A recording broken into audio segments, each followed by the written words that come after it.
Om Ajnanatimirandhasya Jnananjanishalaakaya Chakshurunmilitam Yena Tasmai Shri Gurave Namaha. Nama Om Vishnupadaya Krishna Presthaya Bhutale Srimate Bhaktivedanta Swamin Niti Namine. Namaste Sarasvate Deve Gauravani Pracharine Nirvishesha Shunyavadi Paschatya Deshatarine. Jaya Shri Krishna Chaitanya Prabhu Nityananda Shri Advaita Gadadhara Srivasadi Gaura Bhakta Vrinda. Hare Krishna Krishna Krishna Hare Hare Hare Rama Rama Rama Hare Hare. Om Namo Bhagavate Vasudevaya Narayanam Namaskritya Naram Chaiva Narottamam Devim Saraswatim Vyasam Tato Jayamudhirayet. In this session, we'll be discussing from the 33rd verse of the 8th chapter of the first canto of Srimad Bhagavatam, continuing the prayers by Queen Kunti. Apare Vasudevasya Devakyam Yachitobhyagat Ajastvamasya Kshemaya Vadhaya Cha Suradvisham. The meaning of this verse is, others say that since both Vasudeva and Devaki prayed for you, you have taken your birth as their son. Undoubtedly you are unborn, yet you take your birth for their welfare and to kill those who are envious of the demigods. So in the purport, Srila Prabhupada explains, different reasons are being cited for why Krishna appears in this world. So here is another reason why Krishna appears. It is also said that Vasudeva and Devaki, in their previous birth as Sutapa and Prushni, underwent a severe type of penance to get the Lord as their son. And as a result of such austerities, the Lord appeared as their son. It is already declared in the Bhagavad Gita that the Lord appears for the welfare of all people in the world and to vanquish the asuras or the materialistic atheists. The Lord says, Yada yada hi dharmasya glanir bhavati bharata abhyutthanam adharmasya tadatmanam srujamyaham. This is a verse from the Bhagavad Gita in which Krishna says, whenever and wherever there is a decline in religious practice, O descendant of Bharata, and a predominant rise of irreligion, at that time I descend myself. So the words dharmasya glani means irregularities in religion. When there are irregularities, religion becomes polluted. Without religion, human society is no better than animal society. So religion is a special function of the human being because a human being has got developed consciousness, developed intelligence. So if people become godless, if people neglect religious principles, then they simply misuse their intelligence for eating, sleeping, mating and defending in different ways. Animals are also doing it. They are also eating, sleeping, mating, defending. But they have no higher purpose in life. They have no higher sense of understanding. They don't have developed intelligence to understand these things. But a human being should not misuse the intelligence that is given by God. So, Srila Prabhupada explains how religion becomes polluted due to irregularities in religion. So, Srila Prabhupada says, in human society, there must be a proper balance between spirit and matter. And this is a very important point. We are spirit and we are in the material world because of our desire to enjoy materially, because of our desire to lord over material nature. So we are in this material world. And in the material world, we have material body, we deal with material objects, but we are spirit, each one of us.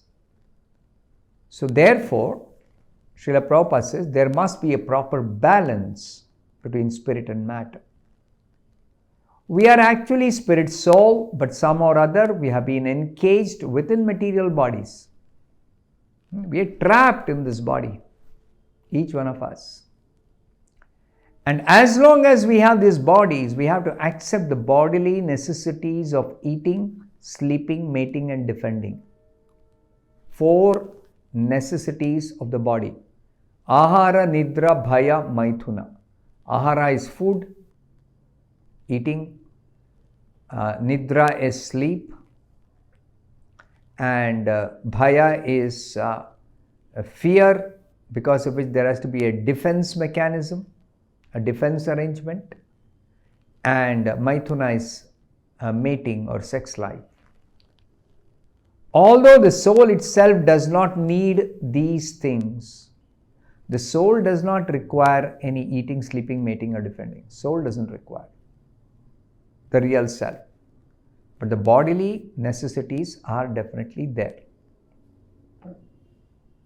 The soul does not need to eat anything. Whatever we eat is for the upkeep of the body. We have to reflect on this. We are eating, but it is for the upkeep of the body, not for the soul. But a civilization that simply looks after these bodily necessities and does not care for the necessities of the soul is a foolish, unbalanced civilization. The modern civilization is something like this, the way Prabhupada is describing here. Foolish, unbalanced civilization. Now, Srila Prabhupada gives an example to help us understand this point even better.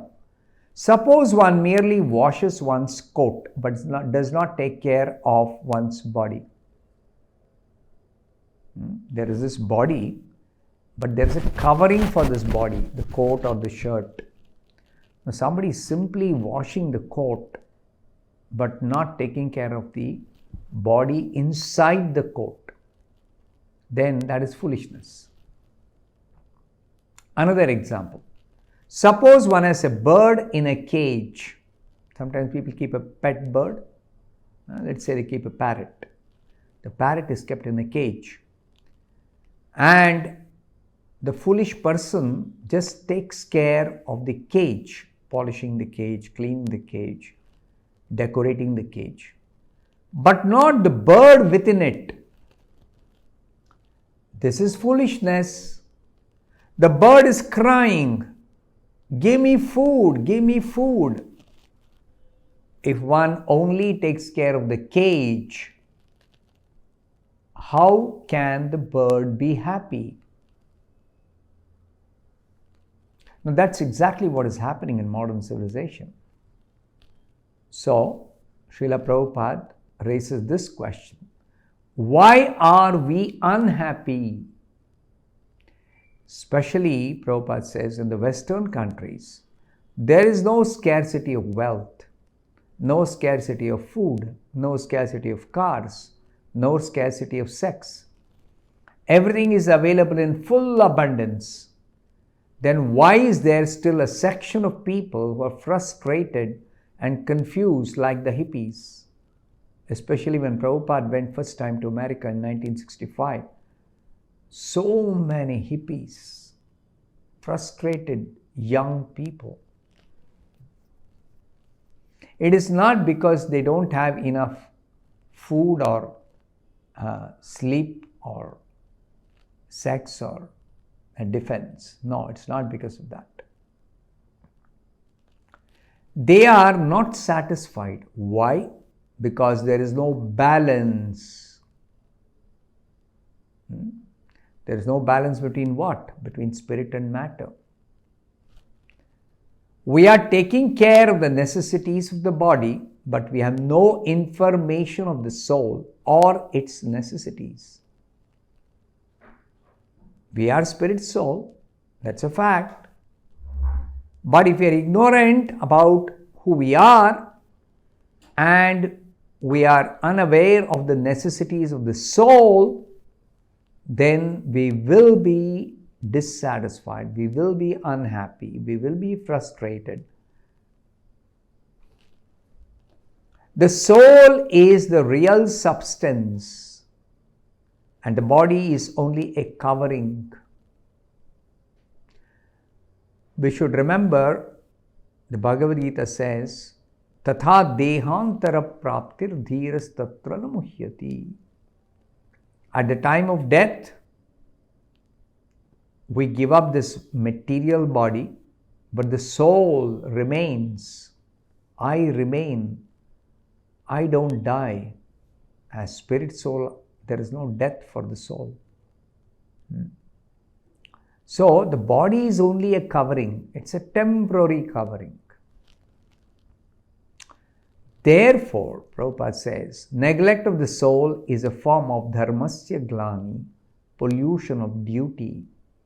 Dharma is explained as duty. So, dharmasya glani can also mean pollution of duty or neglect of duty. The word dharma means duty. Although the word dharma is often translated as religion, and religion is generally defined as a kind of faith, dharma is not a kind of faith. So when Krishna says dharmasya glani, we should understand dharma refers to duty. It is one's duty to know the needs of the soul. But unfortunately, we have no information of the soul and are simply busy supplying the necessities for bodily comfort. The whole world practically is ignorant about the soul.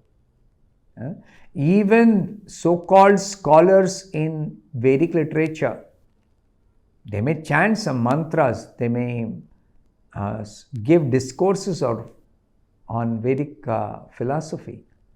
But they do not know the basic thing, I am not this body, I am spirit soul. How do we say that?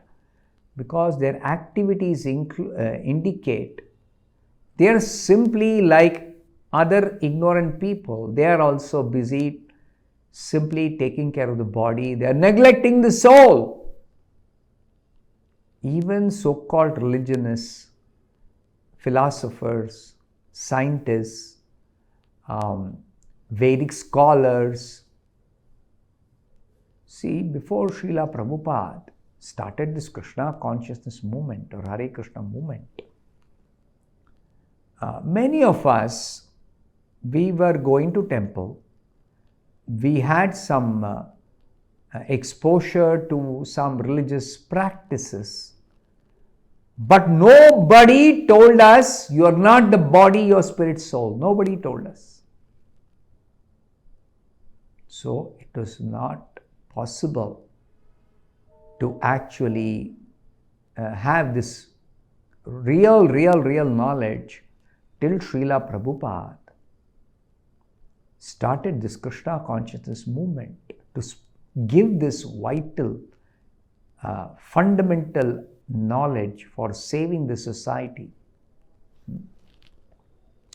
So, Srila Prabhupada says, bodily comfort is not enough. So, the need of the soul is, soul requires spiritual food. That spiritual food is prasadam, food offered to Krishna. That food is both nourishing the body and the soul. Ordinary food will only nourish the body, not the soul. Then there is also a need for some medicine because we are in a diseased condition. Diseased condition is understood when we consider we have got a material body. It's unnecessary. It's an anartha. So, to cure this disease, we have to take medicine. That medicine is the Hare Krishna mantra. It's called Bhavaushadhi. Aushadhi means medicine. Bhava means this material existence, disease of material existence. So Bhavaushadhi is disease of material existence. So by chanting Hare Krishna and taking Krishna Prasadam, we are supplying the soul food and this medicine for the soul to get cured of this disease called Bhava Roga. I'll stop here. Thank you very much. Hare Krishna.